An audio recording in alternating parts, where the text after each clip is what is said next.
Horror कहानियां थी। खून की प्यास पार्ट 2। और उसके बाद वो जंगल एक बार फिर से सुमन की चीखों से गूंज उठा। लेकिन आज की रात सुमन की चीखों को सुनने वाला वहां पर कोई भी नहीं था। अगर वहां पर कोई मौजूद था तो बस हरिया, जो कि अब एक भेड़िए में बदल चुका था। सुमन के बालों को पकड़कर घसीटते हुए वो जंगल के बीचों बीच एक जगह पर ले जा रहा था। अगली सुबह गांव में। अरे भाई, पता नहीं क्या बात है, अपने गांव का हरिया किसान और उसकी पत्नी सुमन दोनों गायब हैं। दोनों का कोई अता पता नहीं। अरे कैसी बातें कर रहे हो भाई, ये कब हुआ है? अरे पूरे गांव में खबर फैली पड़ी है। कल रात को दोनों खेत की तरफ जा रहे थे, लेकिन लौटकर आए ही नहीं। तो हो सकता है अपने खेत पर होंगे। पूरा गांव ढूंढ कर आया है भाई। जानते हो क्या मिला वहां पर? क्या हुआ भाई? क्या मिला? बताओ हमें, क्या मिला? अरे हरिया की पत्नी सुमन के कपड़े पड़े हुए थे। शरीर का एक एक कपड़ा फटा हुआ झोपड़ी के बाहर पड़ा था, लेकिन दोनों पति पत्नी का कोई पता ठिकाना नहीं था। अरे भाई, लेकिन उसका जो दोस्त है ना रामू किसान, उससे पता करके आते हैं ना। अब तक तो दोनों साथ ही खेत पर जाया करते थे। हाँ, हमें उसके घर जाना चाहिए भाई। चलो वहाँ चलते हैं, चलो। वो सारे लोग रामू के घर पर पहुंचते हैं। रामू अपने घर के बाहर बैठकर हुक्का पी रहा था। आज सारे के सारे लोग टोली बनाकर मेरे घर क्यों आ रहे हैं? क्या कोई मर गया क्या भाई? अरे कैसी बातें कर रहे हो? तुम्हारा सबसे अच्छा दोस्त हरिया और उसकी पत्नी गायब है और तुम यहाँ बैठकर हुक्का पिए जा रहे हो, हैं? रामू ने अजीब सी नजरों से उन सब गांव वालों की तरफ देखा, जिसकी वजह से वो लोग एक बार के लिए डर गए। गायब है? अरे गायब नहीं है, मुक्ति मिल गई है। उन दोनों को मुक्ति मिली है। इस दुनिया में आकर हर इंसान पाप करता है और उसे उसके पापों के लिए मुक्ति मिलना बहुत जरूरी है। अरे ये कैसी बहकी बातें कर रहे हो भाई, हैं? और इसका चेहरा अजीब सा क्यों लग रहा है? लगता है दोस्त के मरने का गम बैठ गया है। पागल हो गया है शायद ये पागल। ये बात सुनते ही रामू चीख कर जोर से चिल्लाते हुए कहता है, पागल मैं नहीं हूँ, पागल तुम सब हो। और ये शैतानी जंगल अब तुम में से किसी को नहीं छोड़ने वाला, सबको खा जाएगा। याद रखना मेरी बात। शैतानी जंगल? कैसा शैतानी जंगल? लगता है रामू पागल हो चुका है। हमें यहाँ से चलना चाहिए भाई। चलो। तभी रामू की पत्नी बाहर आती है। नहीं, आप लोग इनकी बात का बुरा मत मानिए। 2 दिन पहले हरिया के साथ खेत पर गए थे। जब से वहाँ से आए हैं तब से ऐसी ही बातें कर रहे हैं। भगवान जाने ऐसा क्या देख लिया उन्होंने, खेत में कुछ भी बड़बड़ाते रहते हैं। लेकिन गांव के लोगों ने कमला की कोई बात नहीं सुनी और वो सब वहां से चले गए। रात अब धीरे धीरे ढलने लगी थी। तभी अचानक किसी ने धीमी सी आवाज में रामू को पुकारा। रामू, आ जाओ, मैं तुम्हारा इंतजार कर रहा हूँ। और सुनो, अपनी पत्नी को साथ लेकर आना, नहीं तो काम अधूरा रह जाएगा। ये आवाज सुनते ही रामू के चेहरे पर शैतानी मुस्कुराहट आ जाती है। वो धीमे कदमों से अपने घर के अंदर आता है। क्या हुआ? तबीयत ठीक है ना अब आपकी? मैं तुझे अपने साथ खेत पर ले जाने आया हूँ, चल। मैं तुम्हारे साथ कहीं नहीं जाने वाली। मुन्ना गहरी नींद में सो रहा है और उसे अकेला छोड़कर मैं तुम्हारे साथ खेत पर नहीं आ सकती। वैसे भी तुम्हारे उन खेतों में भगवान जाने कौन सा राक्षस घूम रहा है, मुझे तो डर लगता है। रामू गुस्से में दांत पीसता अपनी झोपड़ी से बाहर आ जाता है और कमला गहरी नींद में अपने बच्चे के साथ सो जाती है। तभी अचानक रात को रामू की झोपड़ी के ऊपर एक साया वही गाना गुनगुनाते हुए घूमने लगता है जो हरिया के मोबाइल में बजा करता था।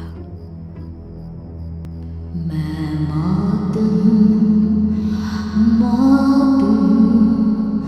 मौत जो पसरी है चारों ओर, जो आएगी कहीं से भी निगल जाएगी सबको। मैं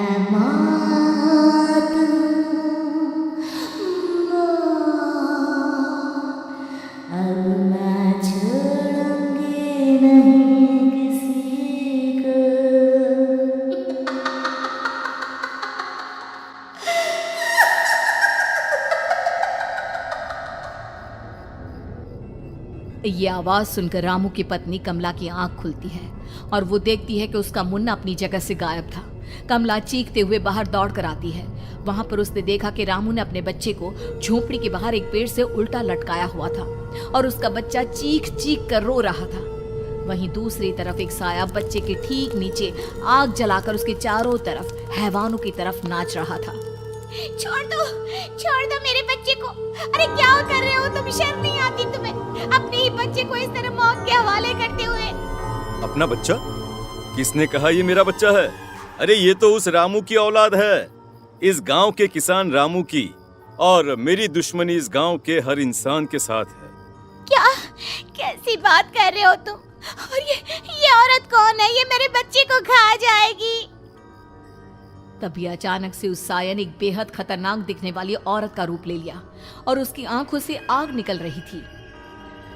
सही पहचाना तूने, मैं तेरे बच्चे को खा जाऊंगी। अगर तू अपनी इस हैवान पति रामू के साथ जंगल नहीं आई, तो मैं तेरे बच्चे को खा जाऊंगी। लेकिन क्यों? आखिर क्या चाहती हो तुम मुझसे? मुझे जंगल क्यों ले जाना चाहती हो? औरत बुरी तरह से ठहाके मार मार कर जोर जोर से हंसने लगी और साथ में रामू भी। ये तो तुझे वहाँ चलने के बाद ही पता चलेगा ना। अगर तू नहीं आई तो थोड़ी देर में तेरा ये बच्चा आग में जलकर मर जाएगा। चल जल्दी। नहीं, मेरे बच्चे को छोड़ दो। तुम जहाँ कहोगे मैं तुम्हारे साथ चलने के लिए तैयार हूँ। और उसके बाद उस बच्चे को झोपड़ी में लिटाकर आगे आगे वो साया चल रहा था और उसके पीछे पीछे रामू अपनी पत्नी के बाल पकड़कर उसे घसीटते हुए जंगल की तरफ ले गया।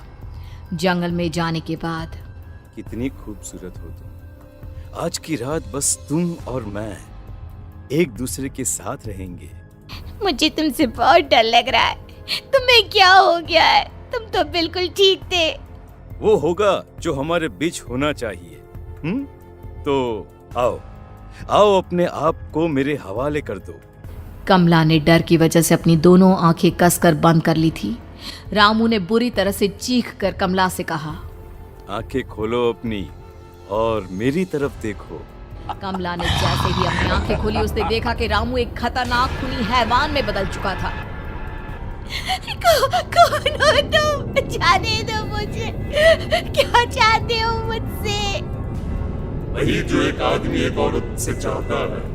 मैं तुम्हारा पति रामू नहीं, बल्कि इस जंगल का एक भेड़िया हूँ, और आज की रात तुम्हारे खून से अपनी प्यास बुझा जाऊं। और उसके बाद वो जंगल कमला की दर्दनाक चीखों से गूंज उठा।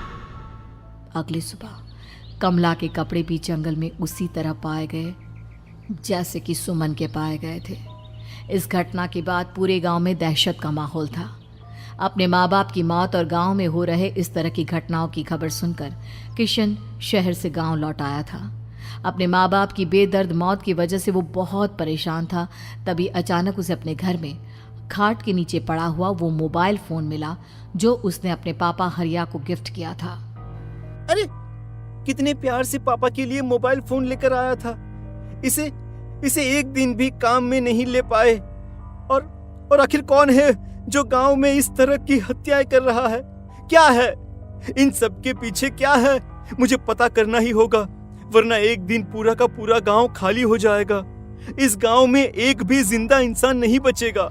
गांव के लोगों की मदद करने के इरादे से किशन अपने गांव से दूर एक दूसरे गांव में बहुत बड़े तांत्रिक के पास मिलने के लिए गया। तांत्रिक बाबा, अब आप ही कुछ उपाय बता सकते हैं। भगवान जाने हमारे गांव को किसकी नजर लग गई है। नजर नहीं लगी है, किसी ने तुम्हारे गांव को बद्दुआ दी है। किसी सताई हुई आत्मा का प्रकोप है और अब वो पूरे गांव में किसी को नहीं छोड़ेगी जब तक उसकी आत्मा को शांति नहीं मिल जाती। अरे लेकिन ऐसा कौन है बाबा? किसकी आत्मा है और कैसे मिलेगी उसे शांति? मौत है मौत, कहीं से भी आएगी और सबको निगल जाएगी। इससे बचने का सिर्फ एक ही उपाय है, लेकिन उस उपाय को करना आसान नहीं होगा। जो भी उस उपाय को करने की कोशिश करेगा उसकी जान जा सकती है। भले ही मेरी जान चली जाए, लेकिन मैं अपने गांव के लोगों की जान बचाने की पूरी कोशिश करूंगा बाबा। तो ठीक है, फिर अगली अमावस की रात जैसा मैं कहता हूँ वैसा ही करना। अमावस की रात तांत्रिक के बताए अनुसार किशन अपने साथ केरोसिन लेकर जंगल की तरफ चल पड़ा। उसके हाथ में देवी के मंदिर का सिंदूर भी था। किशन जंगल के बीचों बीच पहुंचा। ये देखकर उसकी आंखें फटी की फटी रह गई। वहां एक उबलते पानी का तालाब था और कई लोगों की लाश लटक रही थी। किशन के माँ बाप की लाश भी वहीं थी। माँ, बापू, क्या हो गया? ये क्या हो गया? तभी वहां पर एक औरत और आदमी आते हैं। उन्हें देखकर किशन चौंक जाता है। गोपाल काका, आपकी तो 5 साल पहले मौत हो गई थी। और निर्मला काकी, आप?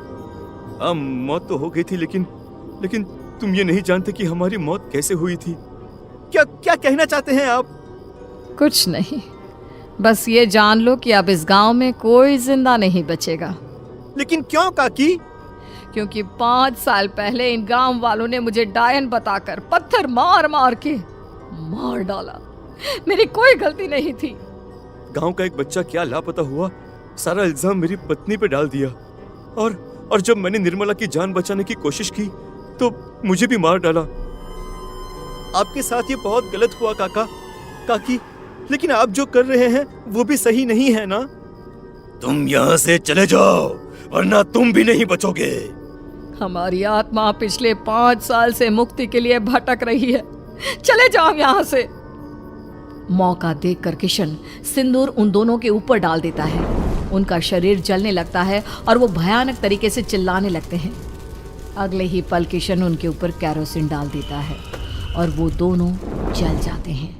किशन अपने माँ बाप और दूसरी लाशों का अंतिम संस्कार करवाता है और अपने घर लौट आता है।